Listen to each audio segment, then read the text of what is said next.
jom Fauzan. Teruskan je tak apa. Okey. Bismillahirrahmanirrahim.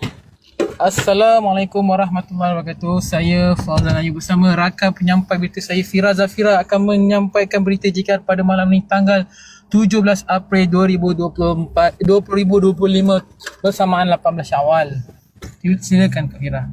Terima kasih Fauzan. Okey, berita bismillahirrahmanirrahim. Berita terkini JKR hari ini 17 April 2025 bersamaan dengan 18 Syawal 1446 Hijriah. Assalamualaikum dan selamat sejahtera saya ucapkan kepada 55 mata memandang. Alhamdulillah. Okey. Berita utama kita live Presiden JKR hari ini seperti biasa ya Fauzan, bersiaran langsung di live Abah G dengan rutin harian mencari 10k tapak ataupun orang kata 10,000 step bersama ahli JKR yang lain dan hari ini ada sedikit perbezaan iaitu kerana tiada perkongsian satu hari satu ayat pada hari ini. Hari ini kita hanyalah mengulang kaji apa yang telah kita pelajari daripada 2 April hinggalah 16 April 2025 dengan soalan Abah Ji berikan kepada semua terutama yang berada di dalam kotak pada pagi tadi tentang ayat-ayat yang sudah kita pelajari bersama Fauzan. Ya. Okey, dan Presiden menjelaskan tentang ayat yang telah kita semua pelajari tentang musuh kita yang nyata ialah siapa Fauzan? Yang pertama, Iblis. Yang kedua, pengikut Iblis ataupun pengikut syaitan di kalangan jin. Yang ketiga, pengikut Iblis ataupun pengikut syaitan di kalangan manusia. Itu adalah musuh kita yang nyata musuh manusia yang nyata. Dan di antara kelemahan syaitan ketika di antara kelemahan syaitan iaitu dia akan lari lintang pukang ataupun takut jika ketika waktu azan berkumandang jadi azanlah di rumah kalian kalau boleh keraplah azan di rumah kalian dan yang lain tu menjawab azan. Yang kedua, ketika kita membaca ayat kursi, jadi hendaklah kita selalu baca ayat kursi ataupun boleh katakan setiap kali kita nak tidur kita bacakan ayat kursi, maka Allah akan menjaga kita tidur kita hinggalah kita keesok harinya lah, maksudnya sehingga kita bangun. Dan bacalah juga ayat kursi Fauzan ketika kita masuk ke rumah kosong ke mana-mana kita pergi tu, amalkanlah membaca ayat kursi dan sentiasalah berzikir. Hanya dengan bacaan zikir hati akan tenang dan iblis akan terbakar. Dan banyakkanlah beristighfar dan bacalah surah Al-Baqarah. Kita ada juga seperti dalam hadis Nabi jangan jadikan rumah-rumah kalian sebagai kuburan. Sesungguhnya syaitan itu akan lari dari rumah yang dibacakan surah Al-Baqarah di dalamnya. Ni hadis riwayat Muslim 780 dari Abu Hurairah radhiyallahu anhu. Kena baca surah Al-Baqarah. Amalkan kalau boleh amalkan untuk orang kata elakkan gangguan-gangguan jin dan sebagainya. Dan selalulah dalam keadaan berwuduk, sentiasa berwuduk dan menjaga wuduk kita. Jangan lupa membaca surah Al-Ikhlas, surah Al-Falaq dan surah An-Nas setiap pagi dan petang, iaitu 3 kul. 3 kul amalkan 3 kul.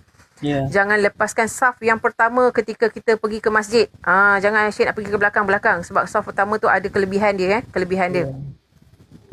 Berselawat kepada Rasulullah sallallahu alaihi wasallam, sentiasa berselawat kerana orang yang berselawat ni biasanya Abah cakap pagi tadi, syaitan tak boleh menipu orang yang sentiasa berselawat kepada Rasulullah sallallahu alaihi wasallam. Sentiasalah bersedekah. Dengan bersedekah syaitan akan terasa tersiksa. Akhir kehidupan kita ini dengan kalimah insya-Allah dengan kalimah la ilaha illallah Muhammadur Rasulullah. Akhir yang baik dan sudah tentu syurga tempatnya insya-Allah. Semoga kita semua mendapat husnul khatimah di dalam kematian kita. Amin. Okey, semoga kita semua lebih memahami dan mengamalkannya dalam kehidupan kita seharian. Setelah selesai mengulang kaji tadi, mendengar pendapat mengenai manusia menjadi khalifah iblis dan syaitan, Presiden JKR mengingatkan dalam kita serius kita mesti ada waktu untuk menghiburkan diri Fauzan, berhibur. Waalaikumsalam Joy. Okey, memang benar sudah hampir 3 bulan kita dan keluarga JKR tidak mendengar dendangan ada nyanyian daripada Ustaz Ajib dan Ustaz MYU. Berduit bersama dengan lagu Bidadari Cinta. Dan tadi kita telah diendangkan dengan nyanyian yang syahdu daripada Ustaz Zahjid dan Ustaz MYU menyanyikan lagu Bidadari Cinta yang di request oleh Presiden GKR pagi tadi. Disambung pula dengan nyanyian daripada Fira Zafira dengan lagu Teratai. Amboi, saya tak ajak. Amboi. Dan juga Keani Management dengan lagu Raya. Wah. Pagi tadi macam ada kelainan sikit lah kan. Ada kelainan boleh nyanyi Cinta Sebenar tu tak? Tak, belum. Dan okey, kita ada sedikit berita pasal agihan beras. Untuk pengetahuan semua, JKR dah stop untuk ahli JKR infak untuk beras kan. Tapi infak beras masih diteruskan, yang mana Abah keluarkan inilah Abah yang membayarkan orang kata infak beras tu kan, Fauzan? Ya, sendiri. Sendiri dan program agihan beras insya-Allah akan berlangsung pada 20 April ini 2025 hari Ahad jam 9 pagi. Salah ni, bukan jam 10 pagi. Dan agihan beras 1 tan beras di kediaman host Fira Zafira, iaitu Kapten Tim Berita.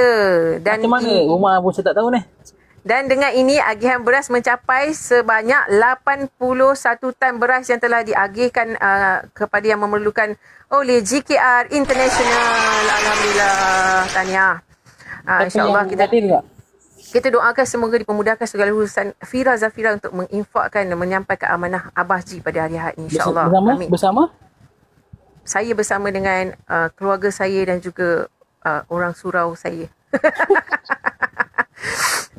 Dan bacaan doa penutup pagi tadi, Alhamdulillah, dipimpin oleh Ustaz MYU, iaitu Menteri Agama JKR. Alhamdulillah, sangat orang kata meriah dan bermanfaat live pagi tadi.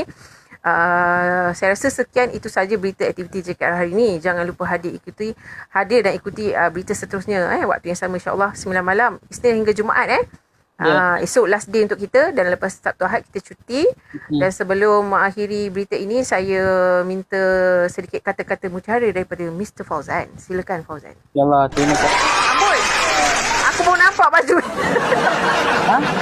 Green screen. Abang hijau, thank you. Tak boleh jalan kereta. Okey. Tak apa. Sila.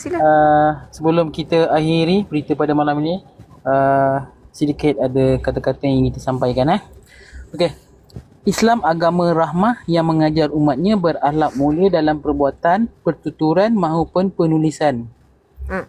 Islam mengajar umatnya sentiasa menunjukkan akhlak yang mulia dengan bersikap lunak dan santun, kerana Allah itu menyukai kelembutan dalam semua perkara, termasuk semasa kita dihina atau marah. Kelembutan dalam pertuturan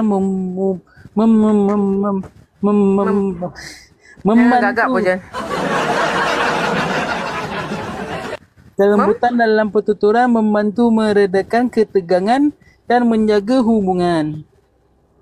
Jangan ketawa Walaupun orang lain mungkin bersikap kasar atau menghina kita, Islam mengajarkan kita untuk tidak membalas keburukan dengan keburukan.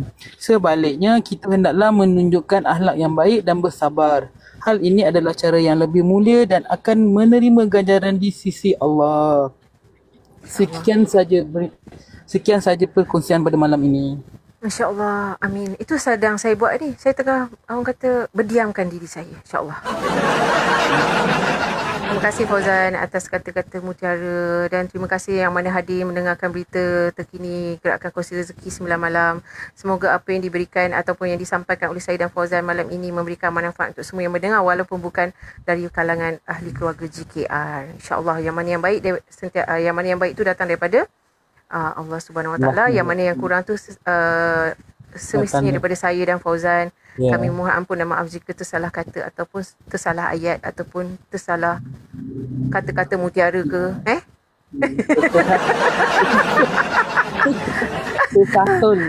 Disaster lagi. Terima kasih juga pada semua yang berada dalam ni. Tadi 63, 78, 80 lebih view, dan yang berada di luar tingkap menjadi orang kata hulu balang saya.